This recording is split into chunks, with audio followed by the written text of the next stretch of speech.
Dr. Olivia Grant leaned over her microscope in the small lab aboard the Earth science vessel Horizon.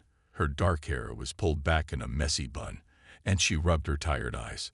For weeks, she had been studying tissue samples from the Ardelian diplomat who lay in the medical bay, his blue-tinged skin growing paler by the day.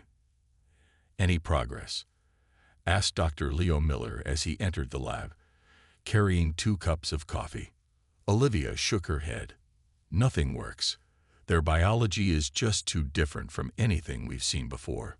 The Ardelians were the newest species to make contact with Earth, and this diplomat, their first to visit human space, had fallen mysteriously ill shortly after arriving. His condition was deteriorating rapidly, and Earth's reputation as a peaceful partner in the galactic community hung in the balance. The captain's getting pressure from headquarters," Leo said, setting a coffee beside her. "The Ardelian High Council is demanding updates every 6 hours now." Olivia reached for the coffee but misjudged the distance. The cup tipped, spilling onto her hand. She jerked back with a small cry of pain, and a drop of blood from a paper cut on her finger fell directly into the open Petri dish containing the Ardelian tissue sample. "Damn it," she muttered, grabbing a tissue to blot her finger. Leo handed her a bandage, but something caught his eye. "Olivia, look at this." She turned back to the microscope and gasped. The Ardelian cells were changing, pulsing with new energy and regenerating before her eyes. "That's impossible," she whispered, adjusting the magnification. "The cells were dying just moments ago." Leo peered over her shoulder. "What did you do?" "Nothing, I just..." She looked at her bandaged finger. "My blood. A drop fell into the sample when I cut myself." They stared at each other, the implication sinking in. "We need to test this properly," Leo said.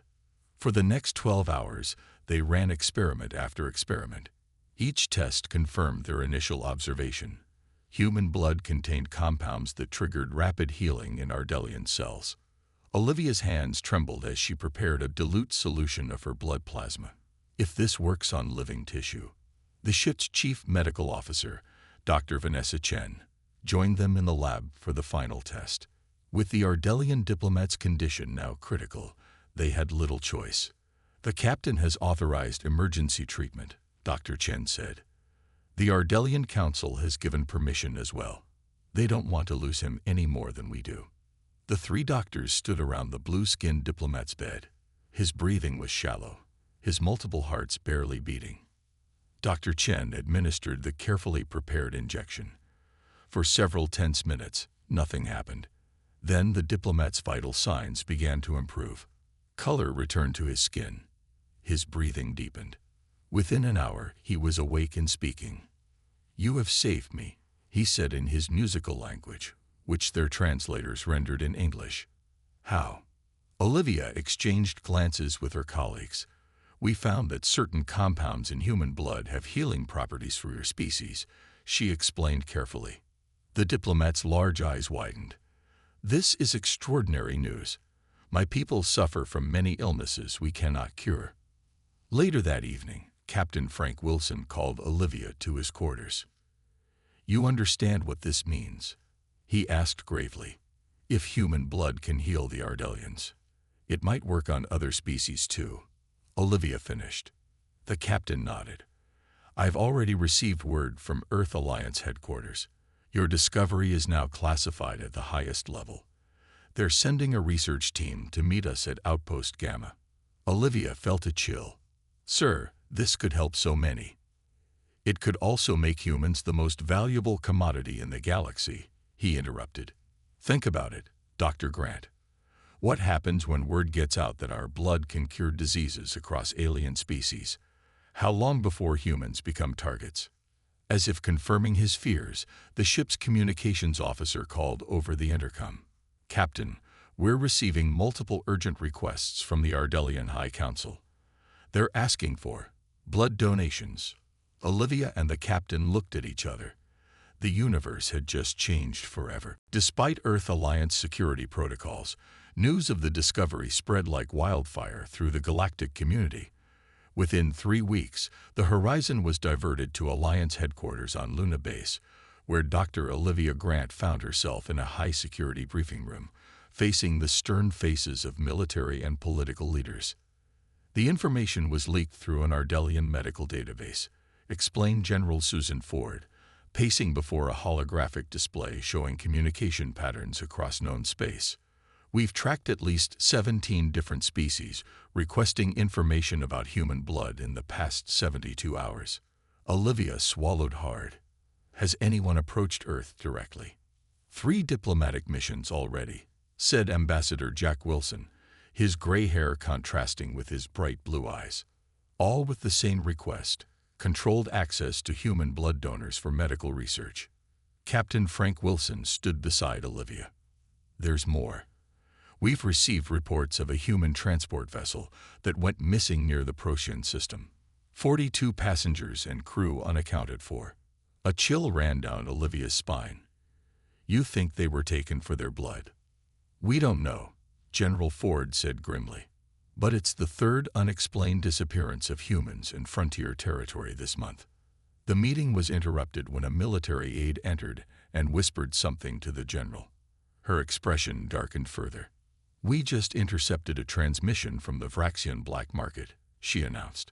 Someone is offering 10 million universal credits for a healthy human. Silence fell over the room. We need to control this situation, Ambassador Wilson finally said. Dr. Grant, could you synthesize the compounds in human blood that provide these healing properties? I've been trying, Olivia replied. But there's something unique about how these compounds interact. It's not just one chemical. It's a complex interplay we don't fully understand yet. As the meeting concluded, Commander Alan Wright, head of Alliance Security, approached Olivia. He was tall with short brown hair and intense green eyes. Dr. Grant, I've been assigned to lead your security detail, he said. I don't need a babysitter, she replied, gathering her notes. With respect, Doctor, you're now the leading expert on the most valuable substance in known space. Every criminal organization, desperate government, and ambitious corporation will want what's in your head. You absolutely need protection. 2 days later, Olivia was setting up her new laboratory on Luna Base when alarms began blaring. Commander Wright burst through the door. We need to move, now, he ordered, drawing his sidearm. What's happening? She asked, quickly securing her samples. Someone just tried to breach the secure level. Security has neutralized the immediate threat, but we can't take chances. They hurried through the corridors to a secure elevator. As they descended to the emergency bunkers, Olivia's comm device chimed. It was a message from Dr. Leo Miller, who had remained aboard the Horizon. Olivia, we've discovered something important. The healing effect isn't just in the blood itself. It's triggered by adrenaline and other stress hormones. That's why your blood sample worked so well that day. You were startled when you cut yourself. This could be the key to synthesizing. The message cut off as they entered the bunker's signal dampening field. I need to contact Leo, Olivia said urgently. Later, Commander Wright replied, sealing the bunker door. Right now, we have bigger problems. Alliance intelligence just confirmed that 3 different alien factions have placed bounties on human captives, and the Vraxian Syndicate has specifically named you in their communications. Me? Why? Because they don't just want human blood now, he said gravely. They want the scientist who can unlock its secrets. Outside the Luna base, 3 unmarked ships moved into position, their weapons systems powering up. The Vorn Collective was among the most powerful alien federations in the known galaxy. Their delegation arrived at Earth Alliance headquarters in a massive ship that dwarfed anything humans had built. 5 Vorn representatives, tall beings with iridescent skin and 4 arms, sat across from the human delegation. Our proposal is simple, said Chief Ambassador Xerix, his translator converting his clicks and whistles into English. We offer Earth Alliance advanced propulsion technology, defensive systems, and access to 20 new habitable worlds. In exchange, We require 1,000 human blood donors to visit Vorn medical facilities each Earth month. Alliance President Maria Lopes kept her expression neutral. Your offer is generous, Ambassador Xerix, but we cannot treat our citizens as resources. You misunderstand, Xerix replied. The donors would be well compensated and treated with the highest respect. A small amount of blood from each would save millions of Vorn lives. Dr. Olivia Grant, seated toward the end of the table, felt Commander Alan Wright tense beside her. And if we refuse? President Lopes asked. Then we would be disappointed, Xerix said. Others will not make such fair offers. The Krell Imperium, for instance, does not usually ask before taking what they want. The threat hung in the air for several seconds. Meanwhile, at the edge of human space, Captain Samantha Foster of the Alliance vessel Defiant received an emergency signal from a mining colony on Titan. Captain, we're picking up a distress call, reported Communications Officer Ben Green. Colony reports attack by unknown vessels. Red alert, Samantha ordered, her voice firm. Maximum speed to Titan. When they arrived 3 hours later, the colony was eerily quiet. Security teams found empty living quarters, abandoned mid-meal. 57 colonists had vanished. Captain, called Lieutenant Ryan Cooper over the comm. We found something in the medical facility. Samantha hurried to his location and stopped short at the doorway. Equipment for collecting and storing blood filled the room. On a computer screen, transaction details showed payment for human biological materials to be delivered to coordinates in unclaimed space. They knew exactly what they were after, Ryan said grimly. And those colonists are still out there, Samantha replied, turning toward the door. Track those coordinates. We're going hunting. The Defiant pursued the kidnappers' trail for 19 hours before detecting an unmarked transport ship. After a brief exchange of weapons fire, the Defiant disabled the other vessel's engines. Scan for life signs, Samantha ordered. Multiple readings, Captain, replied Science Officer Paula Diaz. 53 human life signs in what appears to be a cargo hold. They're in some kind of stasis pods. And the crew? 6 life forms, species unknown. The boarding team found the colonists in suspended animation, connected to machines designed to slowly extract their blood. The alien crew surrendered without much resistance. Who hired you? Samantha demanded of the captain, a reptilian being with pale yellow scales. Just middleman, he hissed. Don't know buyer. Get paid. Deliver cargo. That's all. Back on Earth, Commander Wright received the report of the Defiant's rescue operation during the ongoing negotiations with the Vorn. This is what we're facing, President Lopes said after Wright shared the information. Humans being treated as livestock. Ambassador Xerix seemed genuinely disturbed. The Vorn do not condone such methods. This is why a regulated agreement would benefit all parties. Dr. Grant, who had been quiet throughout the meeting, finally spoke. What if we could provide what you need without endangering humans? All eyes turned to her. My team has been studying why human blood has these properties if we isolate and synthesize the key compounds.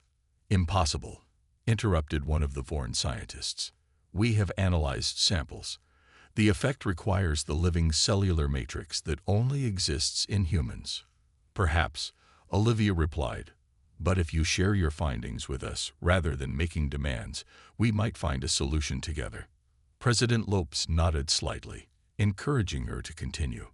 Ambassador Xerix, instead of blood donors, accept human scientists. Let us work together to solve this problem. The Vorn delegates conferred among themselves before Xerix responded. An intriguing alternative. We will consider it. As the meeting adjourned, Commander Wright leaned toward Olivia. You just bought us time. Let's hope it's enough. Dr. Olivia Grant hadn't left her laboratory in the underground complex of Luna Base for 3 days. Coffee cups and food wrappers littered the workstations where she and her team worked tirelessly. The walls were covered with holographic displays showing molecular structures and comparative alien physiologies. I think I found something, said Dr. Emma Nelson, the team's geneticist. Her voice was tired but excited.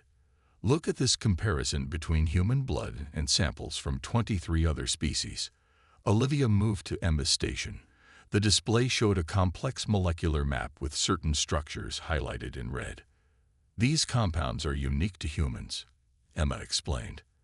They evolved as part of our immune response, but they're completely absent in other known species.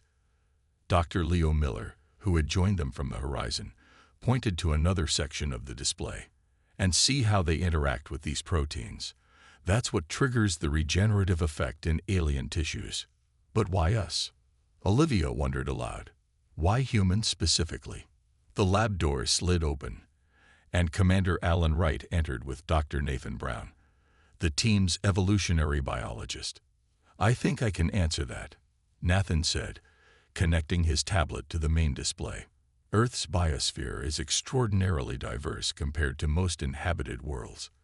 Most alien species evolved in more stable, less challenging environments. He brought up a chart showing comparative planetary evolution. Humans survived countless diseases, predators, climate changes, and environmental challenges. Our blood chemistry adapted to fight off more pathogens than any other known species has encountered. So our blood contains a toolkit that evolved to handle almost anything, Olivia asked. Exactly, Nathan confirmed. When introduced to alien biology, these compounds recognize damaged cells as threats and mobilize to neutralize them. But instead of attacking, they trigger a repair response. Commander Wright folded his arms. Can we replicate it? Leo shook his head. Not entirely. The active compounds depend on living human cells to maintain their structure. But Emma interjected, we might be able to enhance and concentrate the effect. If we could make one donation as effective as 20. Olivia turned to a sealed containment unit where samples of her own blood were being tested under different conditions. We've already seen that the effect is stronger when certain stress hormones are present. If we could safely stimulate those responses. The lab's communication system chimed. President Lopes appeared on the main screen, her expression grave. Dr. Grant, we need your progress report immediately. The situation is escalating. What's happened? Commander Wright asked. The Krell Imperium has declared all unaffiliated human ships in neutral space to be biological resource vessels subject to seizure, and 3 more colonies have reported attempted raids. We're making progress, Madam President, Olivia replied. We've identified why human blood has these properties, but synthesizing an alternative will take time. Time we may not have, the President said. The Alliance Security Council is meeting in 1 hour to discuss our options. Some members are suggesting we use this situation to our advantage. Commander Wright frowned. Meaning what? Meaning they want to treat human blood as a strategic resource. Limited access in exchange for significant concessions from other species. The room fell silent. Olivia looked at her team, then back at the President. That approach would only encourage more attacks on unprotected humans, she argued. We need to find a way to either make the compounds available to all or render them obsolete.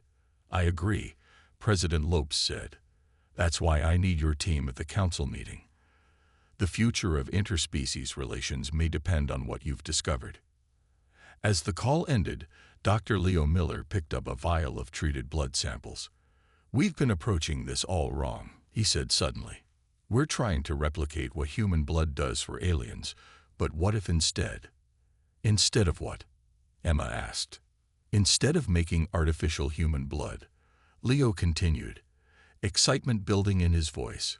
What if we could treat aliens to develop these compounds themselves? Olivia's eyes widened. A vaccine that would teach other species' bodies to produce these compounds on their own. Exactly, Leo nodded. Not a temporary treatment, but a permanent solution. Commander Wright checked his watch. You have 45 minutes to put together a presentation on this possibility. Make it convincing. Ambassador Kyle Martinez adjusted his formal Alliance uniform as his shuttle approached the massive Galactic Council station. Through the viewport, he could see ships from dozens of different species docked at the rotating habitat. Some were sleek and elegant, others bulky and utilitarian, but all represented powers now intensely interested in Earth and its inhabitants. "We're cleared for Docking Bay 7, the pilot announced. "Looks like we have a welcoming committee." Kyle nodded, mentally reviewing his talking points. 6 weeks had passed since Dr. Olivia Grant's discovery, and in that time, Earth had been thrust from a minor galactic player to the center of interstellar politics. Today's Emergency Council session would determine humanity's immediate future. The shuttle docked with a gentle bump. When the airlock opened, Kyle was greeted by representatives from 3 different species, all offering conflicting security escorts. "The Vorn Collective has arranged for your protection," said a tall, 4-armed figure. "The Ardelian Republic would be honored to escort Earth's representative," countered a blue-skinned diplomat. Kyle raised his hand politely. "I appreciate all offers, but Alliance security will accompany me." As he walked through the station corridors, messages poured into his communication device. 7 new trade proposals, 4 defense pact offers, and 3 invitations to private meetings before the council session. Earth had never received such attention. "It's not your friendship they want," muttered his security chief, Rita Clark. "I'm well aware," Kyle replied quietly. The council chamber was already buzzing with activity when they arrived. Delegates from 32 spacefaring civilizations filled the tiered seating around a central speaking platform. Many openly stared at Kyle, or more specifically, at his human blood. "The chair recognizes Ambassador Martinez of Earth Alliance," announced the Tellurian Council President, a being composed of crystalline structures that shimmered under the chamber lights. Kyle stepped to the platform and looked around the room. "Esteemed delegates, I come before you today to address the matter that has brought us together: the properties of human blood and its effect on non-human physiologies." Murmurs filled the chamber. In recent weeks, Earth has received numerous proposals from governments represented in this chamber. We have also experienced attacks on our settlements and ships.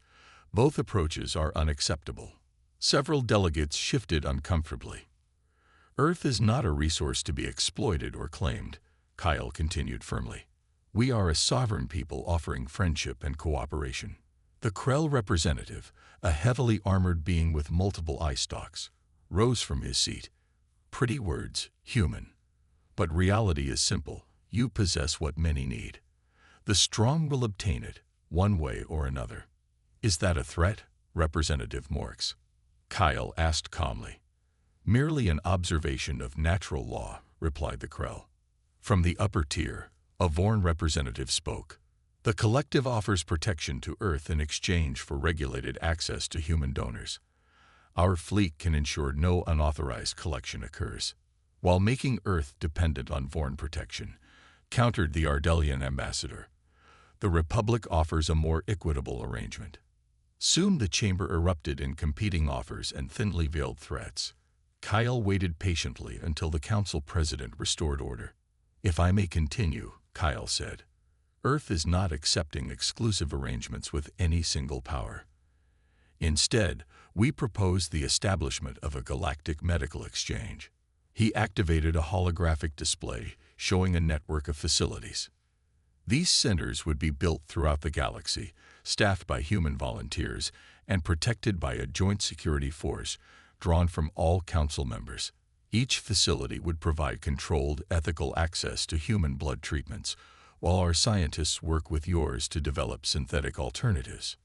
The chamber fell silent as delegates considered this proposal. Furthermore, Kyle added, "Dr. Olivia Grant's team has made significant progress in understanding why human blood has these properties. They believe it may be possible to develop treatments that would allow other species to produce these compounds themselves." This announcement caused a stir of excitement and alarm among some delegates. "You would share this technology?" asked the Tellurian president. "Under proper oversight, yes," Kyle replied. "Earth believes healing should not be a commodity." As the council broke into discussion groups, a message appeared on Kyle's secure device. It was from Earth Alliance headquarters.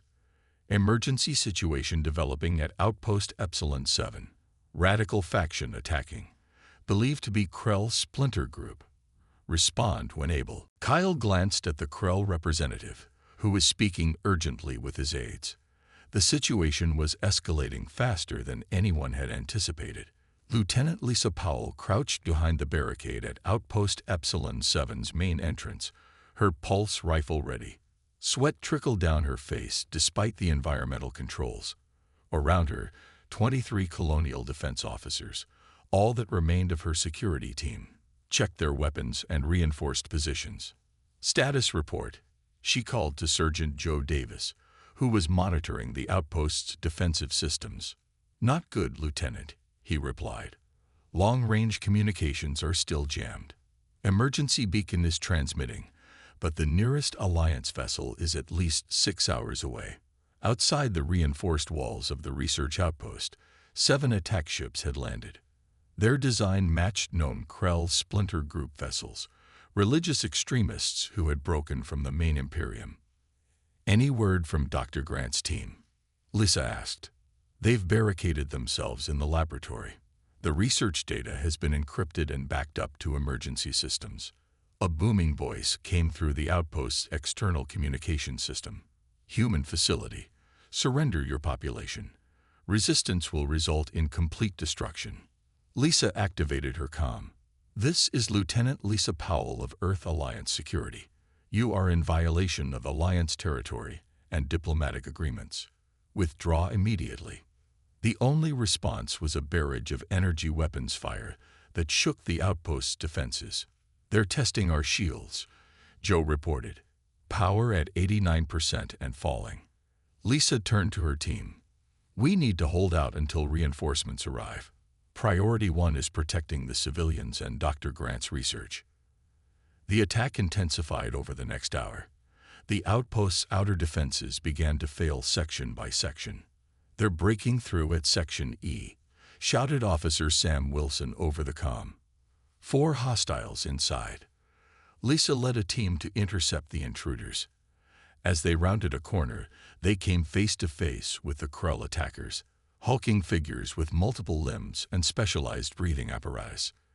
The ensuing firefight was brief but intense. 2 of Lisa's officers fell before the aliens were neutralized.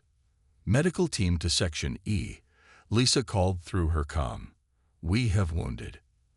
As they secured the breach, Lisa examined one of the fallen attackers. Unlike standard Krell armor, these suits contained specialized collection equipment, designed for extracting and preserving biological materials. They're not here to destroy the outpost, she realized. They want captives. Back at the command center, Joe had more bad news. Lieutenant, they're deploying some kind of gas through the ventilation system in the civilian quarters. Seal all internal ventilation and get everyone to breathing apparatus, Lisa ordered. What's the status of the lab? Still secure, but they're focusing attacks there now. Inside the laboratory, Dr. Olivia Grant and her team worked frantically. While security forces fought to protect the outpost, they were racing to complete their most promising research. The enhancement procedure is working, Dr. Leo Miller announced, checking readings from their latest test.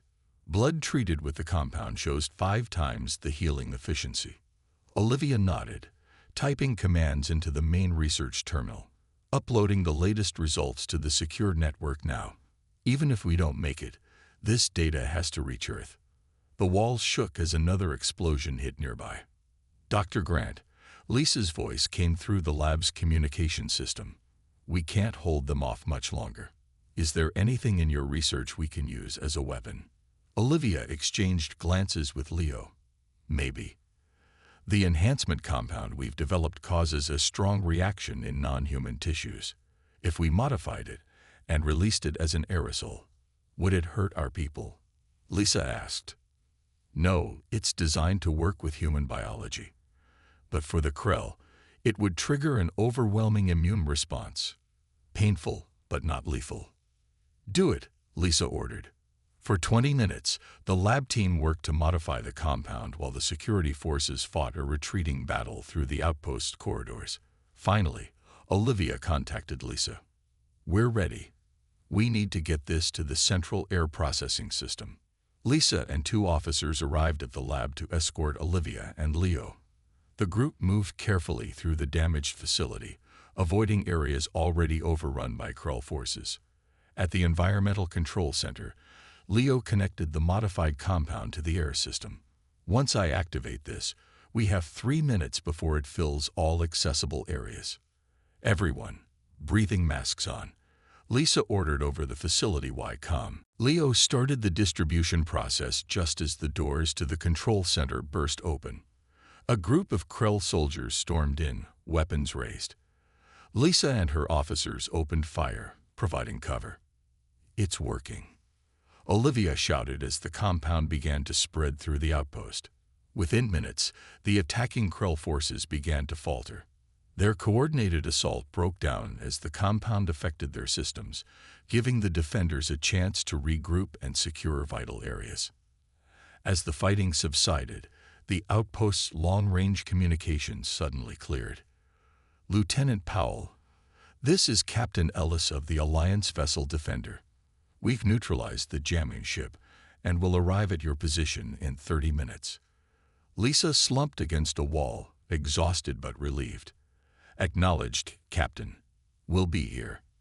Olivia checked her data tablet, confirming that their research had been successfully transmitted. "This attack proves one thing," she said quietly. "We need to find a permanent solution, and quickly." The Galactic Council chamber had never been so full. Representatives from 47 species filled the tiered seats, with dozens more observing via holographic links. Ambassador Kyle Martinez stood beside Admiral Peter Garcia at the central podium, surrounded by security officers from 6 different worlds. "The attack on Outpost Epsilon 7 was a turning point," Kyle began, his voice carrying throughout the vast chamber. 17 humans died defending knowledge that could benefit all species. This violence must end. Admiral Garcia, a tall man with gray at his temples, activated the main display. Images of the damaged outpost appeared, followed by data from Dr. Olivia Grant's team. "For too long, we've approached this as a resource issue," the Admiral continued. "But Dr. Grant and her colleagues have developed something far more valuable than blood itself, a path forward."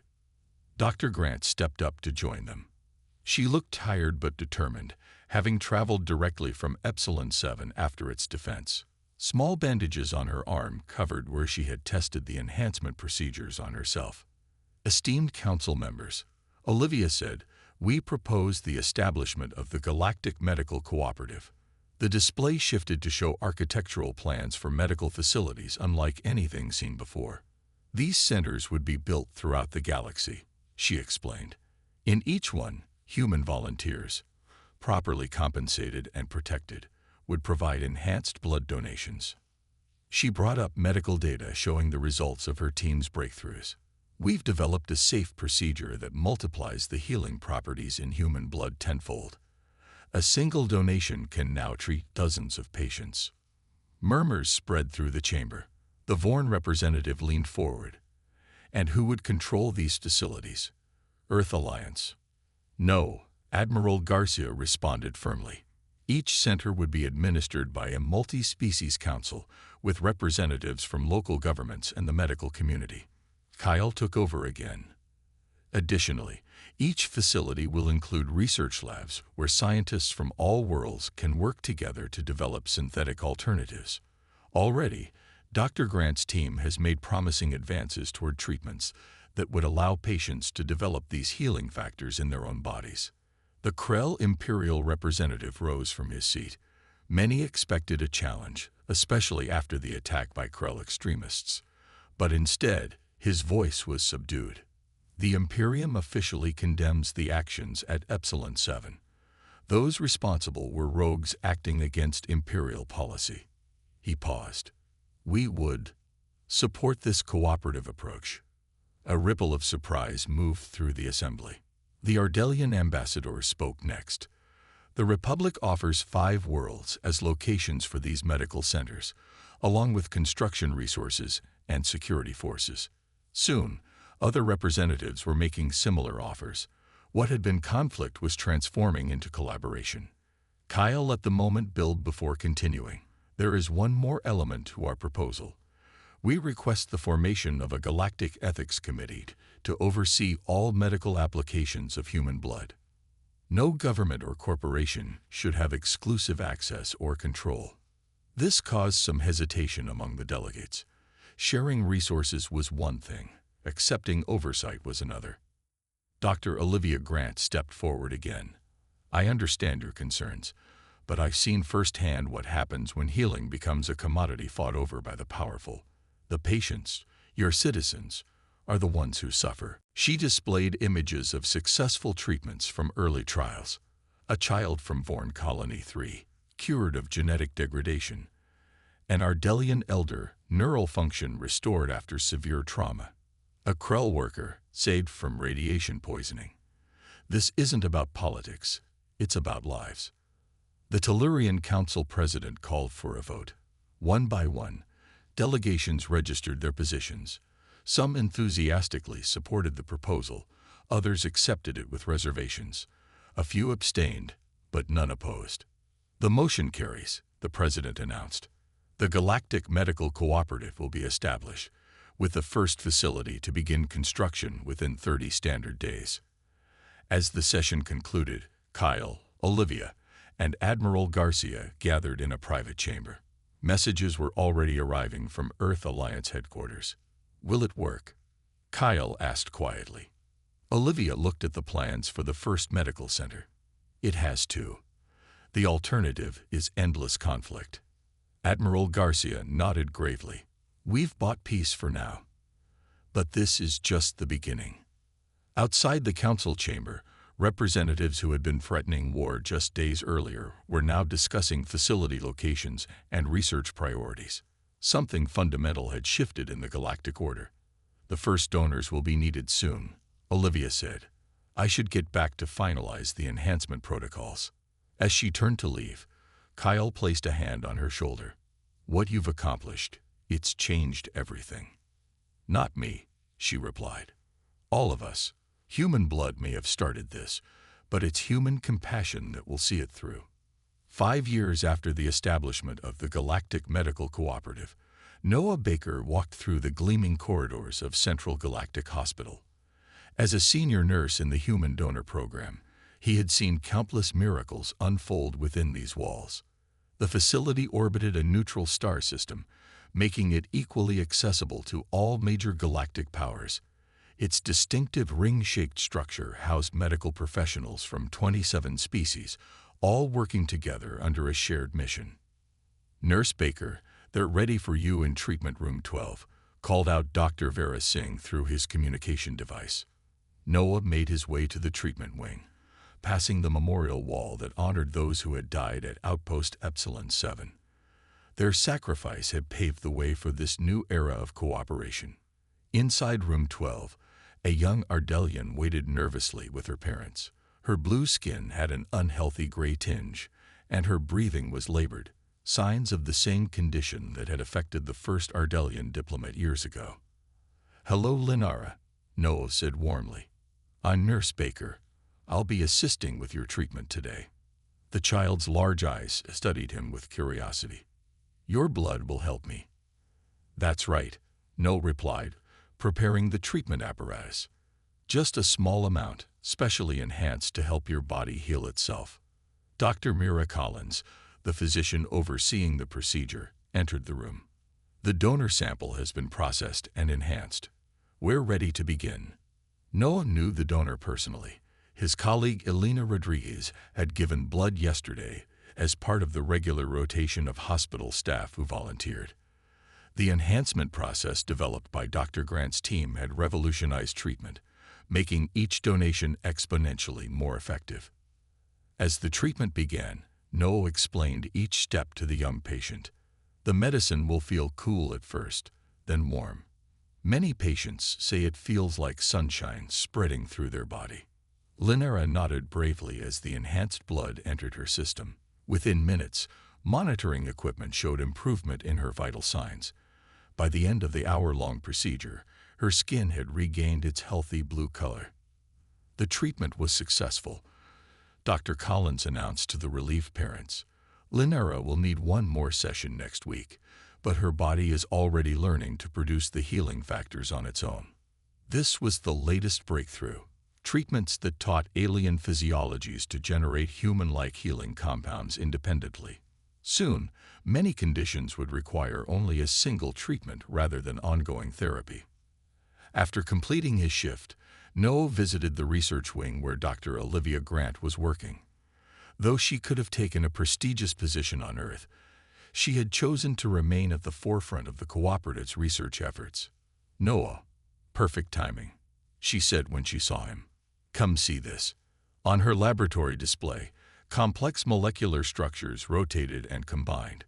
"We've finally identified the genetic sequence that allows humans to produce the key compound naturally. With this, we can develop treatments for any species." "Does this mean they won't need human blood donations anymore?" Noah asked.